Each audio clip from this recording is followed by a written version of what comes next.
World's richest countries. Only last night at my surgery, I was inundated with people asking for help because they can't keep warm and they haven't got enough money to keep themselves warm. Whole families sleeping in one bed to keep warm and people going to bed fully dressed even in their overcoats and still not being able to keep warm. The Miners' Union is sending a new letter to the Coal Board to try to persuade them to reopen peace talks.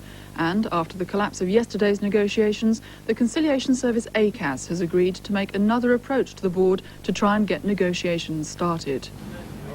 The executive went to ACAS this morning to discuss the idea of an independent committee of inquiry into the dispute. But during 3 hours of talks, during which a phone call was made to the Coal Board, the Miners' Union launched a new effort to keep the negotiations alive. But confusion grew as the miners' president said the Coal Board had now agreed to negotiate on the basis of yesterday's document, which the board had previously said was non-negotiable. This morning, a spokesman for the board said to the union that the board will consider our suggestions and amendments, and as a result of further discussion, we have agreed to send over those amendments and those suggestions. The South African-born runner Zola Budd was stopped by anti-apartheid demonstrators in the English Women's Cross-Country Championship at Birkenhead.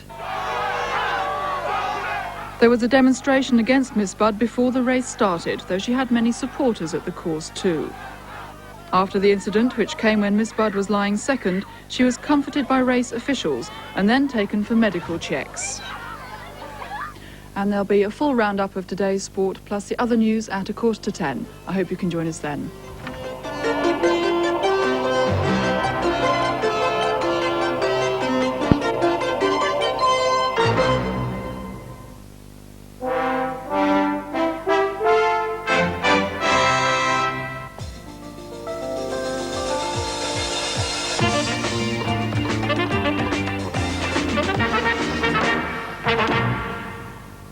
Good evening. Police have now recovered most of the £13,000 stolen in an armed raid on Lloyd's Bank at Stenning in West Sussex. A man has been charged in connection with the raid and will appear in court on Monday. There's been another brutal attack on a horse at Droxford in Hampshire. The mare was slashed by a knife by, police think, the same person who's attacked 25 horses in the same area. Several families have been made homeless by a fire which swept through a block of council flats at Totton near Southampton this afternoon.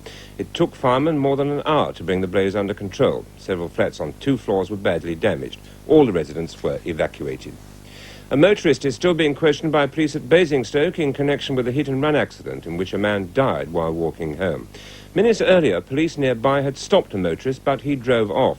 The fatal accident happened as he was being chased by a police car. And at Aldershot, police are hunting the driver of a car involved in a hit-and-run accident in which a 12-year-old girl was badly hurt. Parts of Christchurch Harbour have frozen over for the first time for many years, but police have warned youngsters not to try skating on the ice. It's too thin. Well, now the weather, and it'll stay very cold. Tonight will be mostly clear, but there'll be severe frost with temperatures down to -6 degrees centigrade. Tomorrow will be dry and bright with sunny intervals, but a strong easterly wind will keep temperatures down to around 4 degrees. And because of the frost, tonight's greyhound race meeting at Dumpton Park at Ramsgate has been postponed. Well, that's it. I'll be back with more TVS news tomorrow afternoon at 6:30. That's a little later than advertised. Until then, from me, goodbye.